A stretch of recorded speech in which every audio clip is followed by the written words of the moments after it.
Thank you for listening to the Speaking with Confidence podcast. Give us a review to tell everyone why you love the podcast. You can also download, like, and share the podcast with friends. Be sure to visit formulaforpublicspeaking.com and sign up for the Formula for Public Speaking course. It is a step-by-step system to help you become the confident and powerful speaker you've always wanted to be.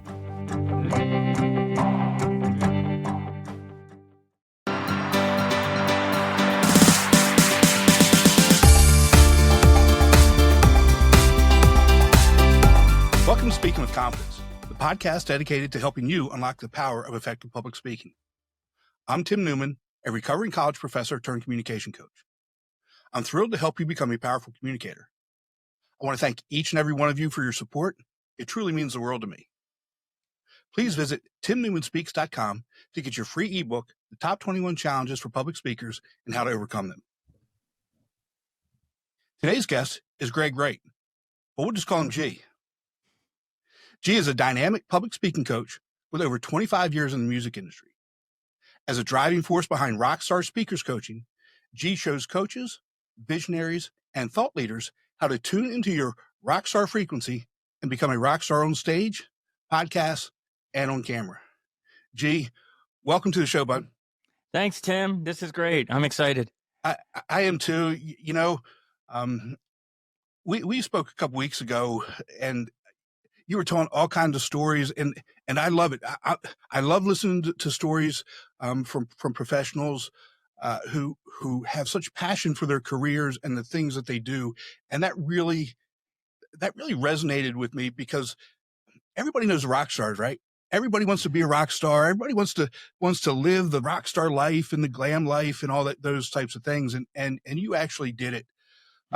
Yeah. But you started your career at 16. Which to me, again, I love that. You started early. You started at 16 as a radio DJ. Yes. Talk about that and how that boosted, your confidence with some of the other things that were going on in your life at the time. Yeah. So ever since I was 5 years old, I wanted to be a radio DJ. I had my Mickey Mouse record player, and I played my mom's Barry Manilow and Beatles records, probably scratched a few, right? And then at 16, I heard on the local top 40 station saying, hey, do you sound good on radio? Do your friends say you sound good on radio? Come out and audition. And it was just a part-time summer gig. And I auditioned. There was about 20 or 30 other people. I got the gig. At 16, I was one of the youngest at the time, one of the youngest in the country with an FCC license. And but prior to that, I was always the small kid, the scrawny kid in school, and always got picked on. And I had nicknames and was always picked on by people. But something happened when I got that radio gig because, I became an instant local celebrity overnight. My first gig was dressing up as Elvis in the summer parade. And that's when I realized, Tim, the power of your voice and the power of the microphone. I'm sitting in the back of this Cadillac, right? And I'm in a whole Elvis get up and everything. And, they're like, let's go live to Elvis in the parade. So, first time on radio, live, whatever you say is live. Right. There's no retake. And I go, and really apologize in advance for the bad Elvis impersonation. But I was like, thank you very much. I'm happy to be here. I would love a jelly donut. And instantly, people are running out of Dunkin' Donuts with boxes of jelly donuts. And I'm like, I'm this 16-year-old kid. And I'm like, this is cool. If I want something, I ask for it on radio. And, I did that with pizza when I was there and stuff. But to move forward, so at 16, I thought I was going to go down that road of following in my hero, Casey Kasem, and Rick Dees and Shadow Stevens. And then it was... So let's put that in context because, I know Casey Kasem. I know Rick Dees. Yeah. And if you look at today, you at 16 were like an influencer today, right? Seriously. Long before cell phones, yes. Long before cell phones. And that's how radio DJs were looked at. That's how television Wolfman Jack. television news was looked at. They were the people that everybody wanted to be like. Everybody gravitated to, especially when you did a live hit, just like you were just talking about, right? If you were in the radio business and you were doing a live hit somewhere, I mean, it didn't really matter where it was, at a restaurant, at a parade, at a ball game. I mean, people would flock there. Yes. Became a celebrity. Everybody thought I was in college. They couldn't believe I was 16 at the time. People calling up, hey, yeah. And so, keep going with your story, because I mean, I love this, but I wanted to make sure that we put it in perspective for our audience to understand, because, let's just say somebody who's listening here is 20 years old. Okay. Yeah. They hear DJs now, but a DJ today is not a DJ back when we grew up. It was, I mean, we're talking before cell phones, before the internet was really, I mean, AOL was the first. I don't even know if AOL was around back then. There was something about the power of just having your voice on radio. And people, I think a lot of it has to do with, there was only so many ways you could get information. Yes. You could hear music on radio, you could see the news on TV or read it in a newspaper, and whoever was presenting that, they became the personality. And like you said, radio DJs back then, I mean, back to Dick Clark on Bandstand, like he introduced new artists that are now like some of our favorite artists. And that's what the power of the radio DJ had back in the day, of going and saying, hey, I just heard this band last night. They're really cool guys. Here's their music. Check it out. If you like it, call me, tell me what you think. And they really were, that's really interesting. You say they really were the influencers, powerful influencers at the time, because people be like, wow, if this artist is on radio, they must be something really special, because it was so selective, and I was working in top 40 radio. So I was playing Madonna's records when they first came out. And I was, playing David Bowie records and saying David Bowie on air. And my PD's like, no, it's Bowie. And I'm like, oh, okay. You know what I mean? Like, It was just fun. It was like having a radio show was really, it was a lot of fun. And it gave me a lot of confidence. I mean, after that, I didn't care what people thought about what I said, I mean, like I didn't, the bullying stopped, everything, because I was on radio. It was so cool. And that kind of leads into the next piece of the story, which, Stones, man, big Stones. And I'm not talking about the Rolling Stones. So, because tell the story about the Whitney Houston concert and how that really changed everything. That was a second change of trajectory in your career. Yeah. So from 16 to 18, when I was in high school, I was a radio DJ, and I was going to go to college to become a radio DJ. And my PD's like, no, just work here for 5 years and you'll have more experience on air experience. But I got an opportunity to go out mixing sound for a USO type group that was touring the US, going to veterans hospitals. And it was kind of like it was a USO type production. It was like Up With People. Do you remember Up With People? Yeah, I do. It was something like that. It was, 4 guys, 4 girls singing with wireless mics, doing dancing and stuff for our hospitalized veterans. And we went on tour, and I got to see all 48 of the 50 states, everywhere but Alaska and Hawaii. And I was like, okay, but my plan was I'll go do this tour. I'll see what it's like. And then I'll come back and I'll go work at the radio, and I'll go be like, Casey Kasem. But when we were out in Oklahoma or Kansas or Texas, I don't know where it was, I ended up sneaking into a Whitney Houston concert, because we were walking home from having dinner, and we saw One Night Only, Whitney Houston. And I told the group that I was with, I said, okay, I'll see you in there. I'll be at the front of house at the soundboard, and I'll wave to you. And I'm like 18 years old, Tim. And I'm like, I don't know how I'm going to do it. I have no idea. I just know, and I teach this with my coaching, manifestation, visualization. Right. First, you have to see where you want to go and then take action. So I come around the corner, and I see this really big security guy standing at the backstage. And I'm like, okay, if I can get past him, I can get in the venue. I'm one step closer.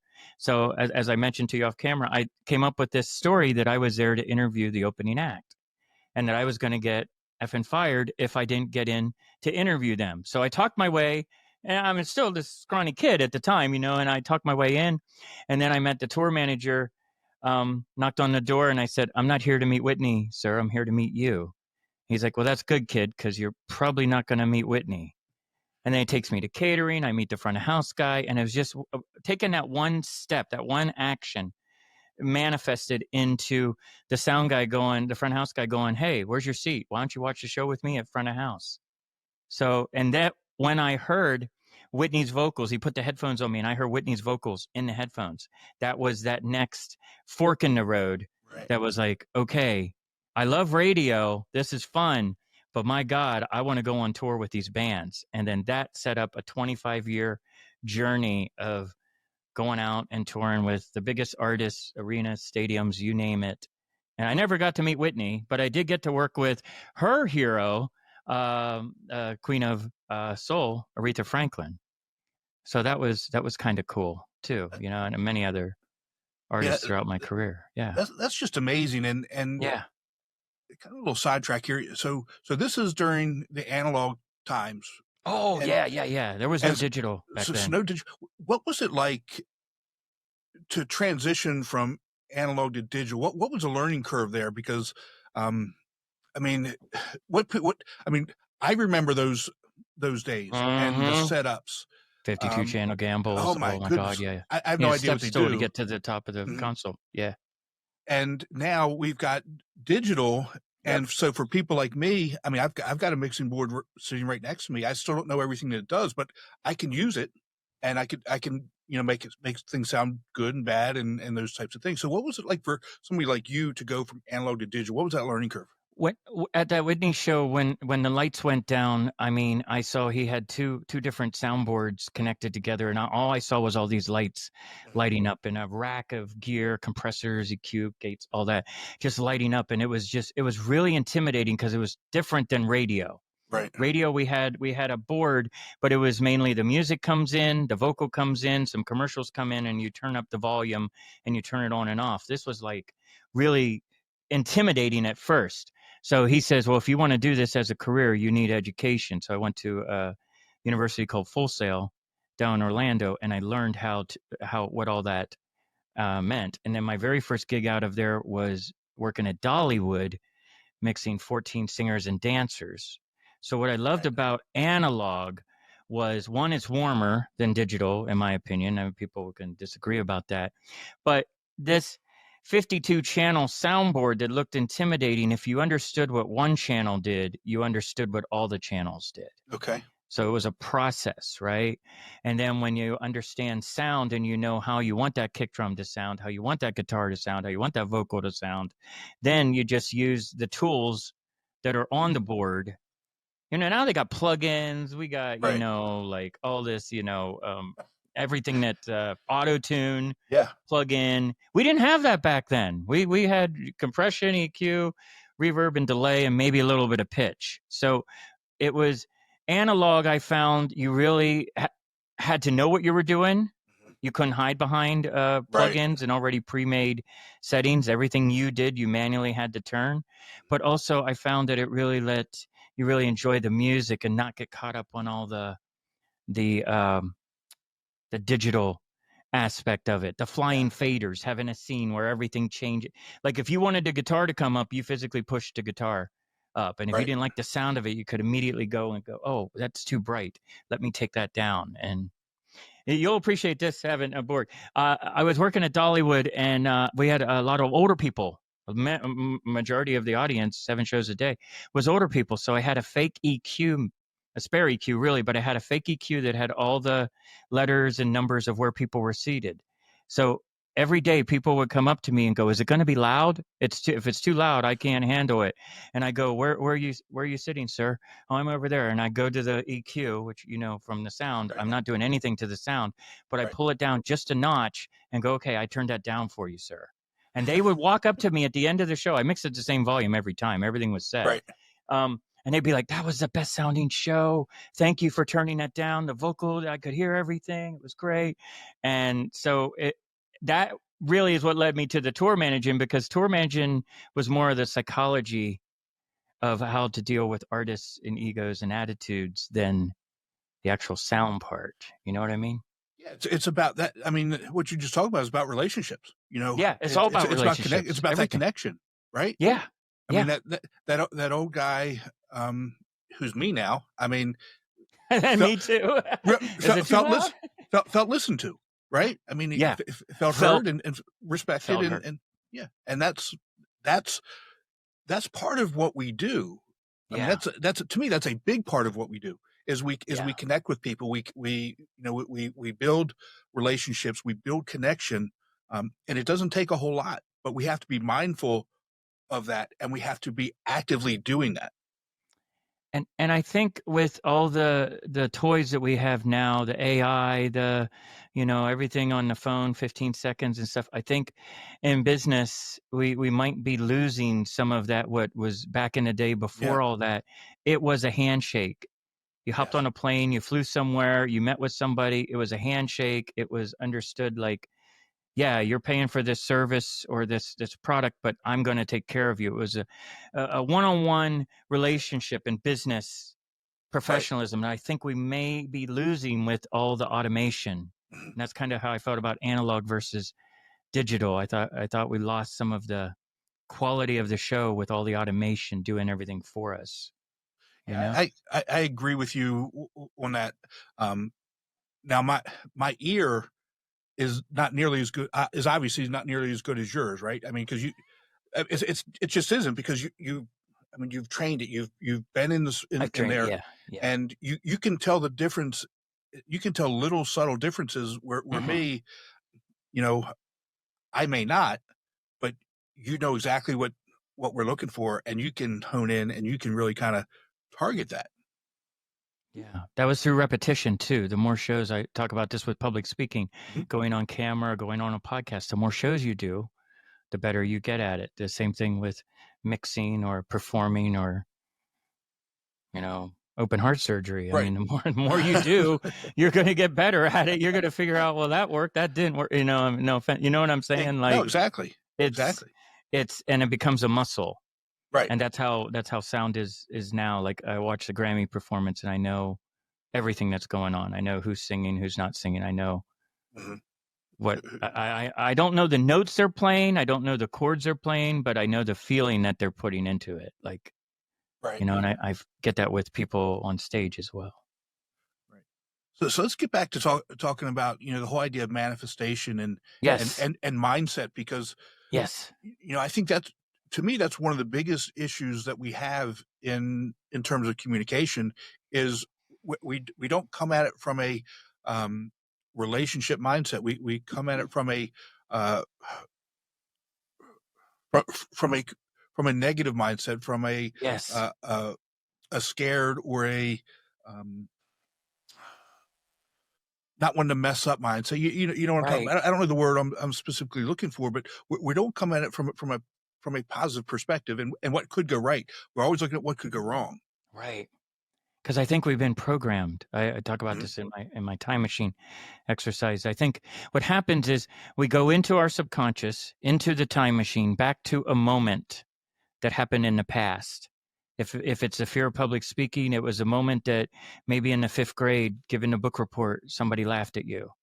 Right. Or maybe in the corporate world, you had to get up in front of your boss and all your coworkers and present a PowerPoint. And somebody wasn't paying attention or made a joke or something.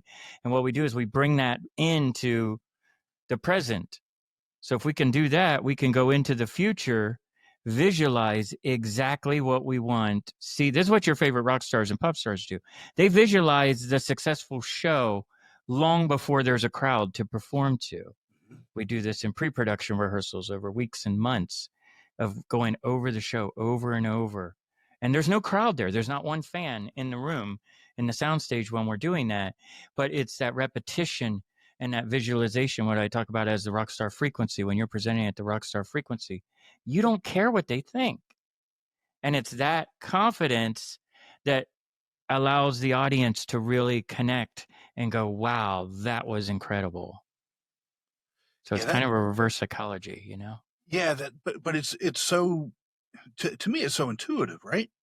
I Yeah. mean, Yeah. you again, I come from the sport background, and Yes. my Yes. audience I has want to heard me talk more say about this. that. I want to hear stories of that. But see, that's the thing. You know, rock stars want to be athletes. Athletes want to be rock stars. Absolutely. But I want to make it real clear. I was never an athlete, ever. Truly an athlete. I'm just the guy on the sides helping go through. But you know, no team or individual athlete goes into any competition without practicing. Right. Absolutely. So how much practice goes into, let's just say you're going on a worldwide tour. How much practice do bands and rock stars go through? I mean, to put that on. To put it into perspective, the bigger the tour, the smaller the rehearsal space starts. We go to bigger ones, but the first thing, if a band is learning brand new songs, we rent a very tiny space where it's just literally the band there, maybe a little PA, some in-ears, and that's it. It's a very small room. There's no crowd, there's nothing. Because the first step is they need to learn the music.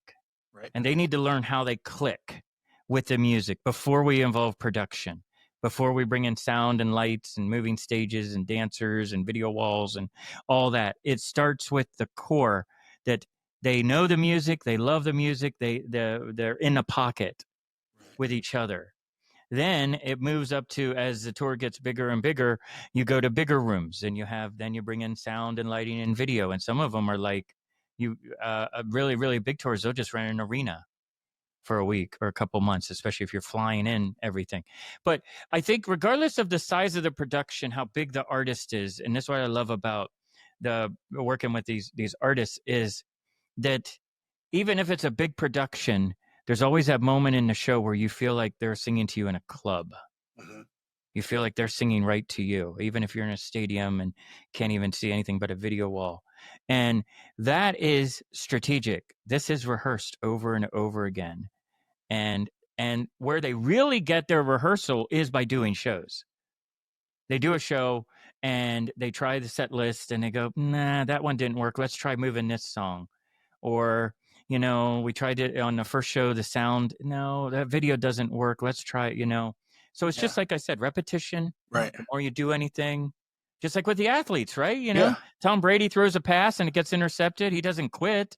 Right. He doesn't say that's it. He just goes, well, that didn't work. Let's go to a different play, you know? Yeah. And again, we can correlate this to a number of different industries, right? Like yes. Take comedians, for example. When they're creating new material, yes, they go out and they do private shows where they take all the electronics, right? And so nobody can record it, and they practice their delivery. They practice the joke. And there's somebody taking notes, right? And they use a set list.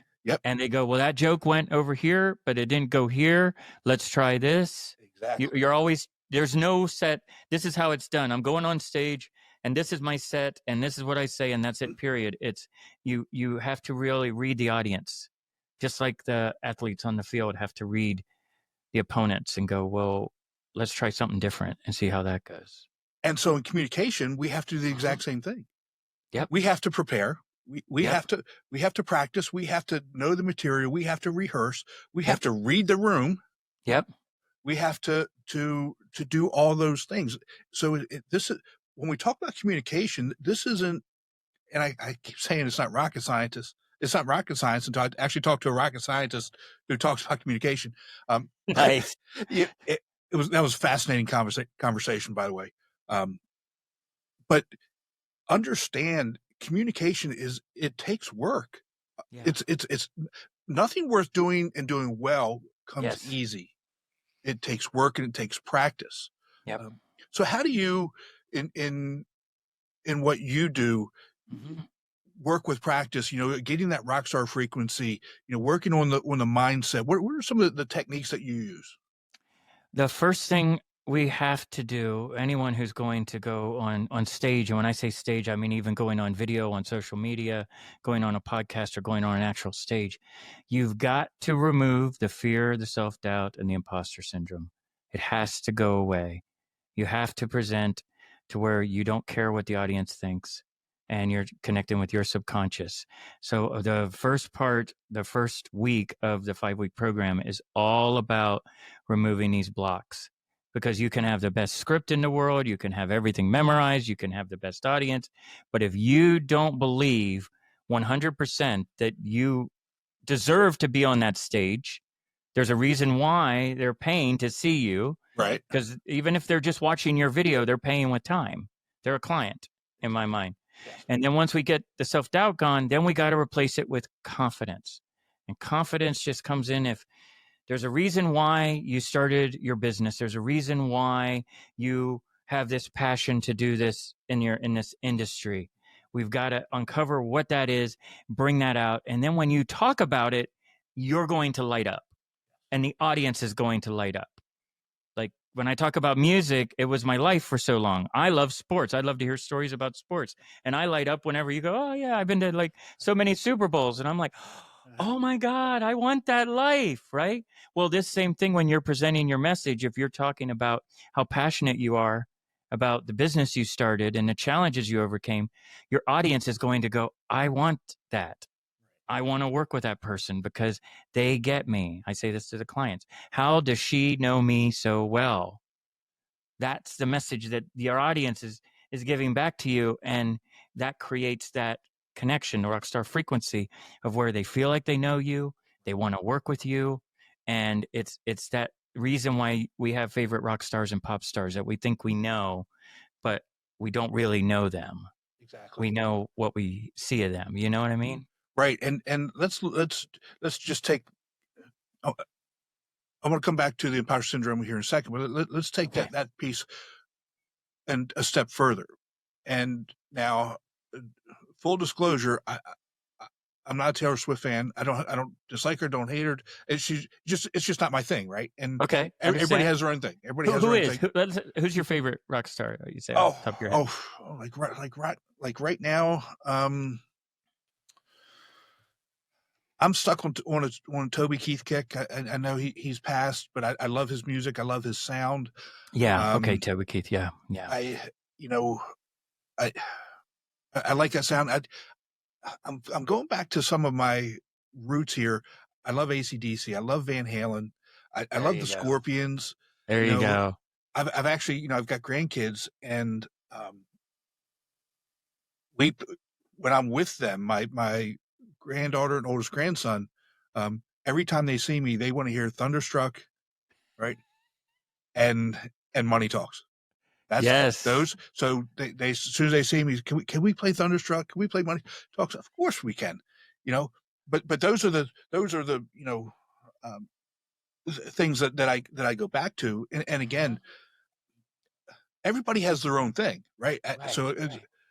But if you look at the Swifties, I mean, the passion that they have and how quickly they came up, to me it wasn't an accident. To me, it was very deliberate, right? Very, very, very smart. Mm-hmm. She started performing as a teenager doing state fairs. So this didn't happen overnight. We always say in the music business, probably in the same in sports, it takes 10 years to create an overnight success. Mm-hmm. And that's real. 10 years of doing the same thing every day. Jerry Seinfeld said comedians, it takes 30 years to create an overnight success. So think about that. It's crazy. Yeah. But the passion that the Swifties have for her, mm-hmm. and that following, because they feel that every single song that she sings, everything that comes out of her mouth resonates with those fans. Because it does. Because she is presenting at an entirely different, that's what I talk about with the rockstar frequency.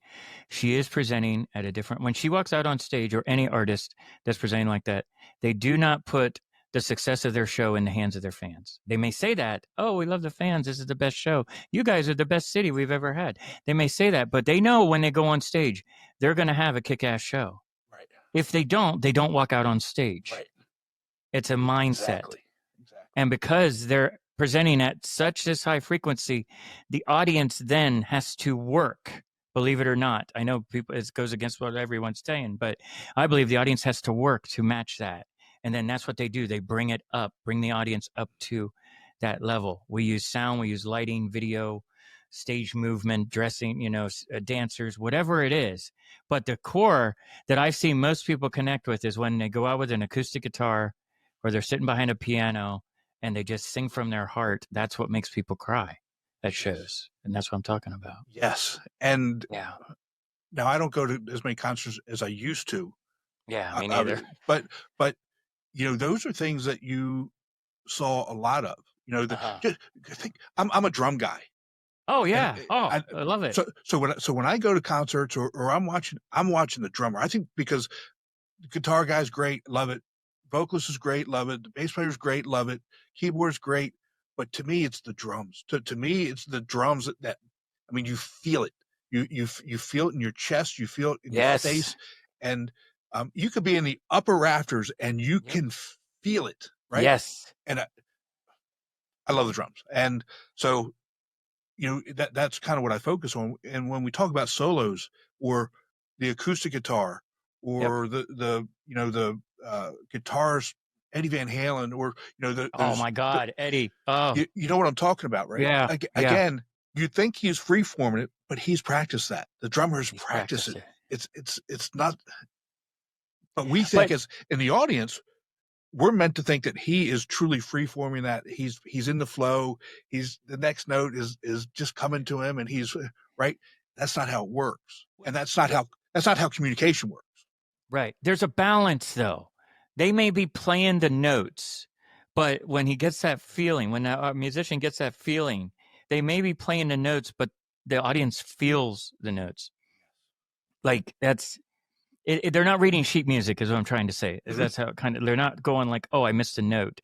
They just get into that feeling. Sometimes the guitar solo goes on for 5 minutes, and they just go off. And like you were saying about the drums, I feel the drums and bass are the foundation of the mix. If you took the kick drum and the bass out of the mix, the audience doesn't know what happened. Right. It's the foundation. And that in public speaking, I believe that's your why. That's the foundation of why you're speaking in the first place.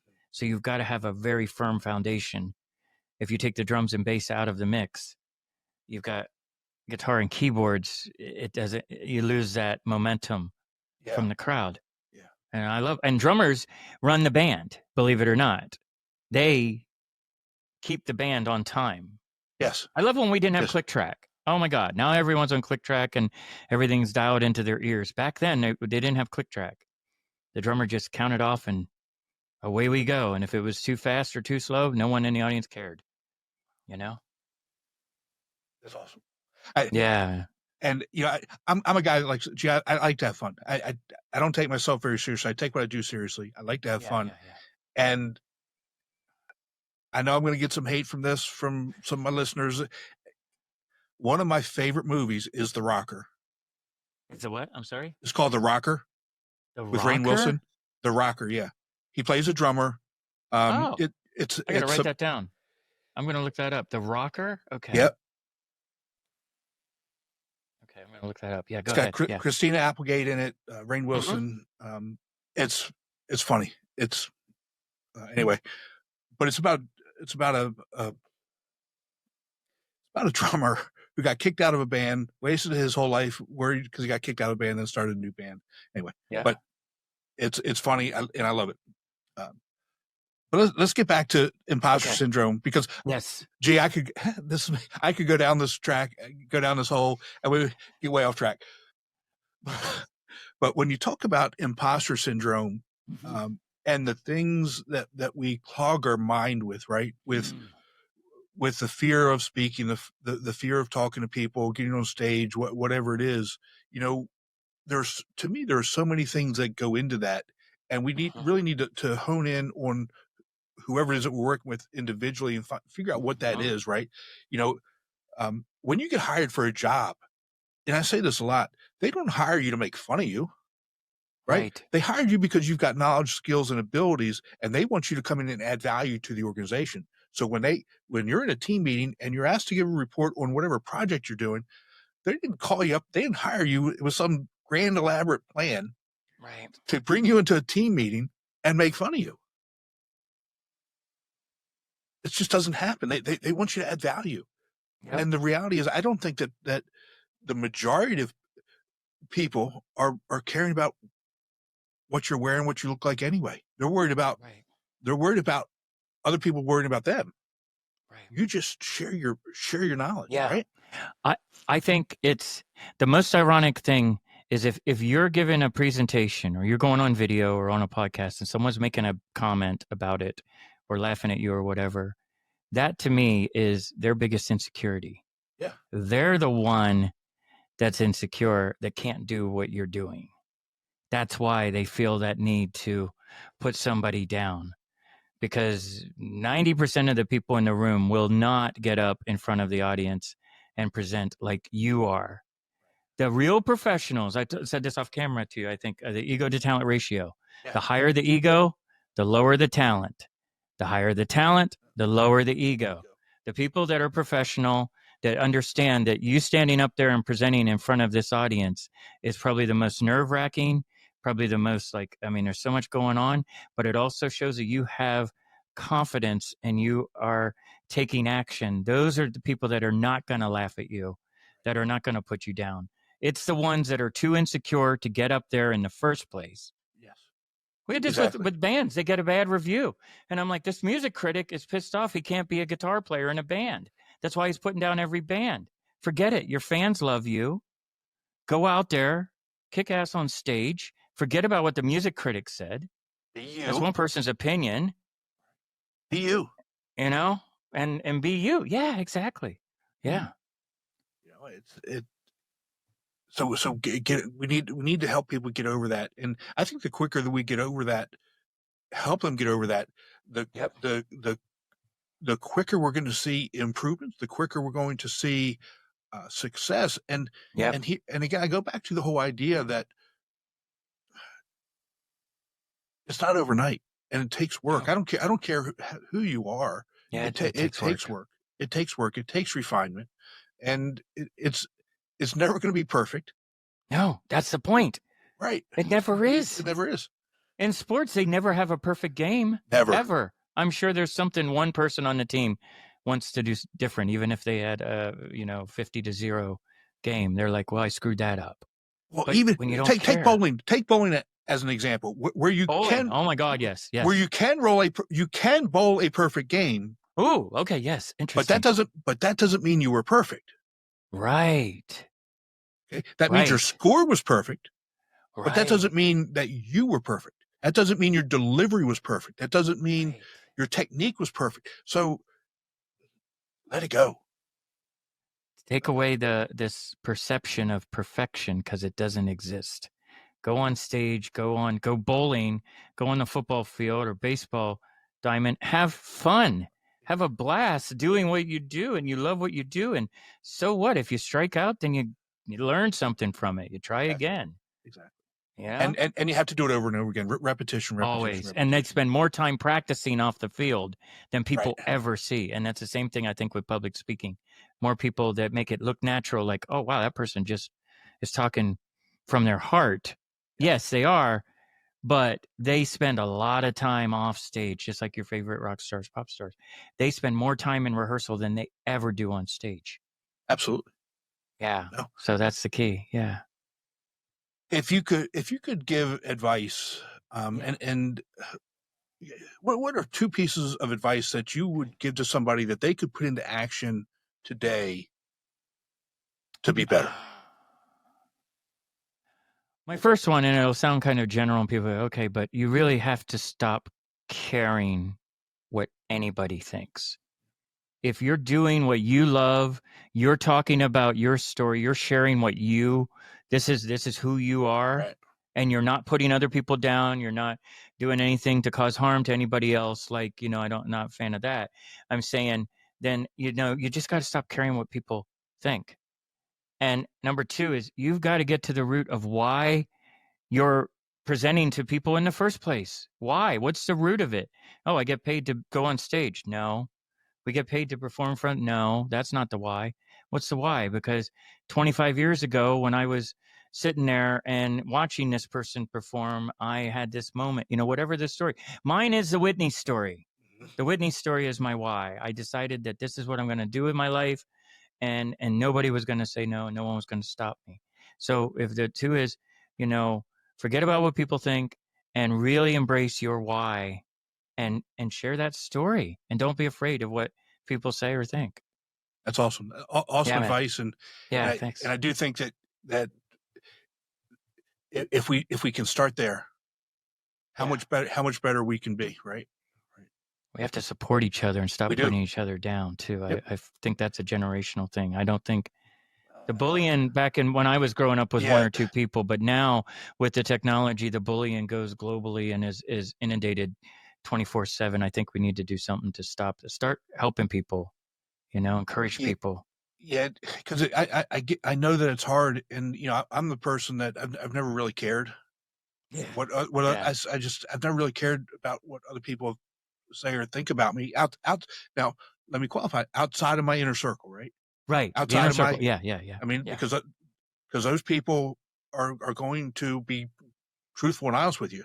They're going to tell you when you're good. They're going to tell you when you're Yep. bad. They're going to tell you when you're Yep. being a jerk, or whatever it is. And Yep. you should listen to your inner circle. Yes. So, but I don't really care because I'm just going to be me. And just because you may not know me, you don't understand why I'm doing what I'm doing. I'm not going to change the way I do things based on that. To please you. Exactly. And just drive on and go on from there. All right, I got a question for you because I'm hoping Sure. you're gonna have hoping you're gonna have a good answer for me on this one. Okay. So, what I try and teach people is, when you're getting ready to go up, for whatever it is, whatever meeting, job interview, on the stage, what have you, just like in baseball, you got to have a walk up song, and I've got three of them. I've got three of them depending on what I'm doing. Yes. They are in no particular order. I don't know if have ever heard of this band. It's called Gunner and the Grizzly Boys. Gunner and the Grizzly Boys are out of they're out of Michigan. They're oh man, they're great. They're country rock, and the song is Standard American. Okay. The other one is, I know you've heard of them, Low Cash, I Love This Life. And the third one, I know you've heard of this guy, it's Colt Ford and Crank It Up. All of them are powerful. Get them going. And whether I'm going out on stage and I request this band, or I have it playing in my head, and 99% of the time it's in my head, getting myself ready to go. Ready to come out and be me. Yes. Deliver it with enthusiasm, deliver it with whatever. What about you? Do you have a walk-up song? I have a song in my head all the time. That gets annoying. I have a soundtrack going. That's why when I talk in certain verses and choruses and things, but the song that always pumps me up and is my walkout song, and what I do even a public speaking event based around this song is Queen. And Queen, We Will Rock You. Or AC/DC, like, what I mean? Like, yes. Tears for Fears. Like, I mean, just, but Queen does it. I do that in my head every time before I go on camera. Right. And that is like, I've got that in the background and it sets the tone. Yes. Because that's the message. We will rock you.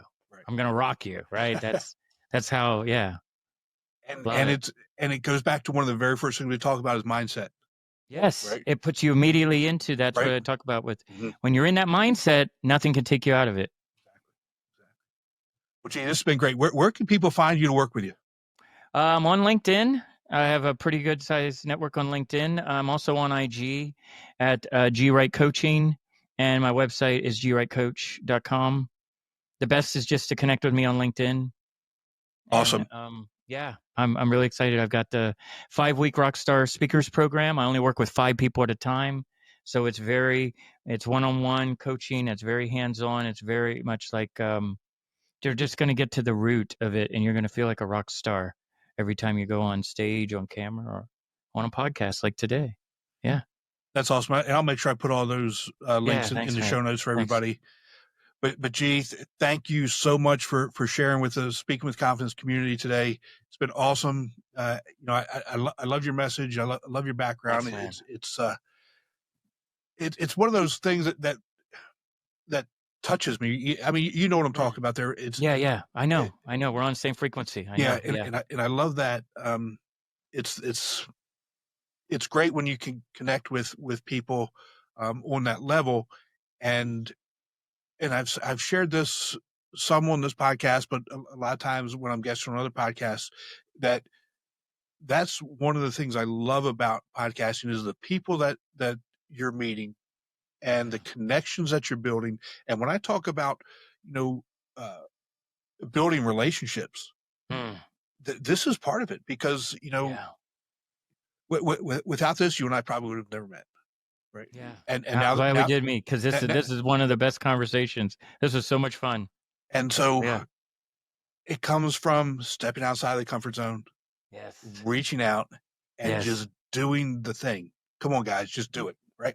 Just do it. Right, we buddy. will rock you. All right, G, you take care of yourself again. Thanks so much. And we'll talk to you soon. Absolutely. Thanks, Tim. Ciao. Be sure to visit speakingwithconfidencepodcast.com to download your free ebook, Top 21 Challenges for Public Speakers, and learn how to overcome them. You can also register for the Formula for Public Speaking course while you're there. Always remember that your voice has the power to change the world. We'll talk to you next time. Take care.